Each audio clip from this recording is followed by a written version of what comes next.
சேனலுக்கு உங்கள் அன்போட வரவேற்கிறேன். இன்றைக்கி நம்ம பார்க்க போகிறது ஒரு அருமையான சீடுங்க. வெடிக்கவே வெடிக்காத ஒரு சீடு தான் பார்க்க போகிறோம். அதுக்கு பார்த்தீங்கன்னா 1 கப் பச்சரிசி மாவு எடுத்து வச்சுருக்கேன். நல்ல காரசாரமாக இருக்கும் இந்த சீடை. அதுக்கு மிளகா எடுத்து வச்சுருக்கேன், பூண்டு, கடலைப்பருப்பு, சீரகம், உப்பு, பெருங்காயம். ரொம்ப சிம்பிளான இன்க்ரீடியன்ட் தான் இதுக்கு தேவை. மிக்ஸி ஜாரில் உங்களுக்கு காரத்துக்கு ஏற்ற மாதிரி மிளகா கிள்ளி போட்டுக்கோங்க.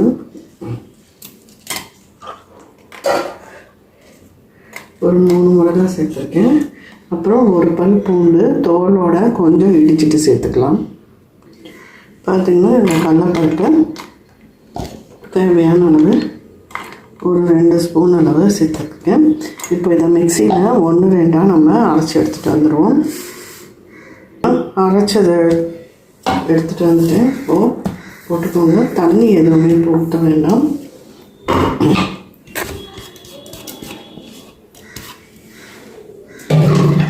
பார்த்திங்கன்னா இதுக்கேற்ற பெருங்காயம், சீரகம், உப்பு.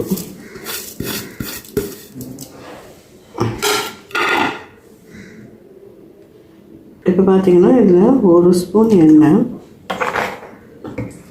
இப்போ எல்லாத்தையுமே கலந்து கொடுத்துக்கோங்க.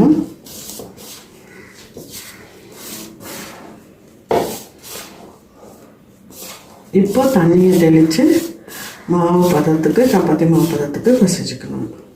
நெய் வேணால் நெய் சேர்த்துக்கோங்க.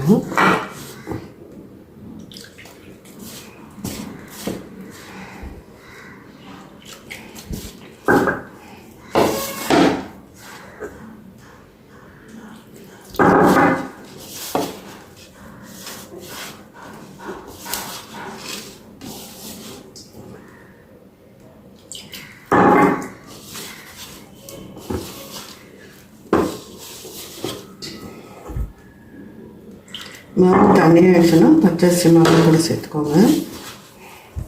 மஞ்சள் பொடி வேணுனாலும் மஞ்சள் பொடி சேர்த்துக்கோங்க. இப்போது நல்லா பிசைட்டு உங்களுக்கு காமிக்கிறேன்.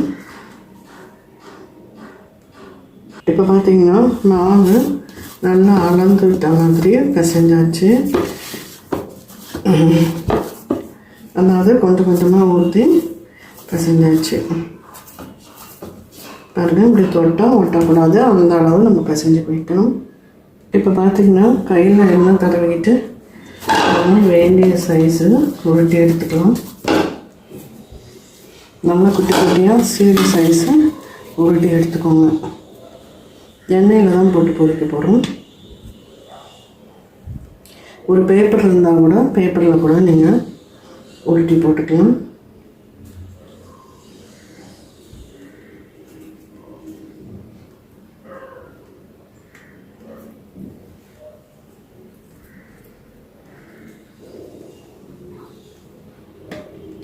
எண்ணெயை ஸ்லோ பண்ணி காய வச்சுருக்கேங்க. அது நல்லா காயட்டும். நம்ம சீடையை உருட்டி வச்சிடணும்.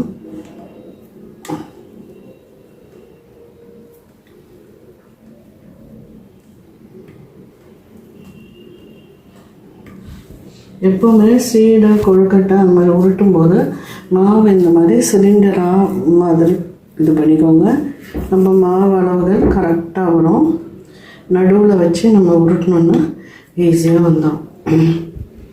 நல்ல ரவுண்ட் ஷேப் கிடைக்கும். நான் பெருசாக தான் போடுறேன். இப்போ உங்களுக்கு இதை உருட்டிட்டு காமிக்கிறேன். சிம்மில் வச்சுருக்கேன். கொஞ்சம் உருட்டின வரைக்கும் போட்டுட்டு அதுக்கப்புறம் அடுத்த இது வேகிறதுக்குள்ளே அடுத்த இது உருட்டிடணும்.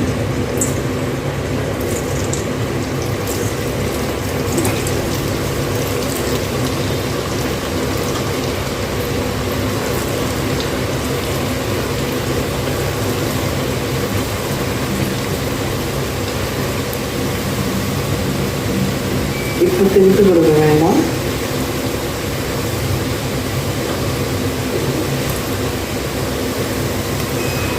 ஓரளவு வெந்தோன்னு நம்ம திருப்பி கொடுக்கலாம்.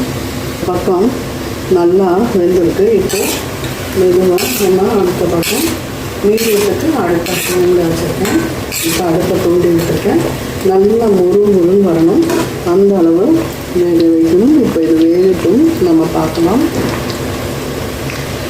பாருங்கள், காரசாரமான சீடு நல்லா முறு, ஏன்னா உள்ளெல்லாம் வெந்து வரணும். அதனால் முறு ஆகிற வரைக்கும் நல்லா கிளறி கொடுத்து அந்த ஓசை அடங்கட்டும். அதுக்கப்புறம் நம்ம எடுத்துக்கலாம்.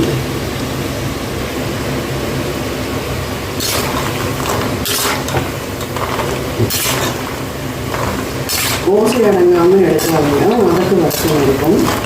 நல்லா முறு இருக்கணும்னா கொஞ்சம் நேரம் வேக விட்டு அந்த ஓசை அடங்கின பிறகு நம்ம எடுத்துக்கலாம். நல்லா ஒரு 10-15 நாள் நல்லா வச்சு சாப்பிடலாவது. ஸ்பைஸியாக இருக்கும். காரம் கம்மி வேணும்னா கொஞ்சம் வச்சுக்கோங்க.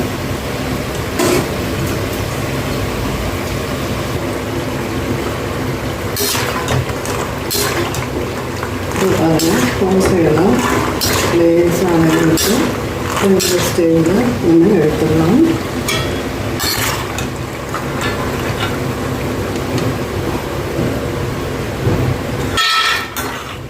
இந்த மாதிரி டங்குன்னு சவுண்டு கேட்கணும்.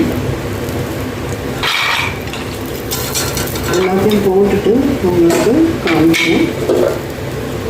கடைசி பேட்ச் இதுதான்.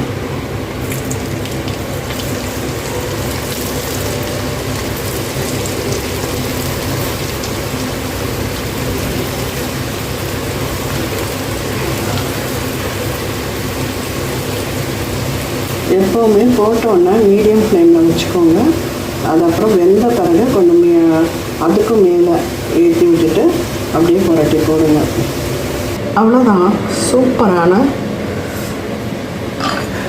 காரமான நல்ல பூண்டு மிளகா வாடையோட உங்களுக்கு சூப்பரான சீடை உங்களுக்கு ரெடியாக எடுத்து நல்லா இந்த மாதிரி கரன்னு இருக்கணுங்க. இப்போது நான் மைசூர் பாக்கோட பரிமாற போகிறேன். எப்படி மைசூர் பாக் பண்ணுறதுன்னு ஈஸியான வீடியோ போட்டிருக்கேன், போய் பாருங்கள். கண்டிப்பாக இந்த வீடியோ பிடிச்சிருந்தா லைக் பண்ணுங்கள், ஷேர் பண்ணுங்கள், சப்ஸ்கிரைப் பண்ணுங்கள், கமெண்ட் பண்ணுங்கள். நன்றி, வணக்கம்.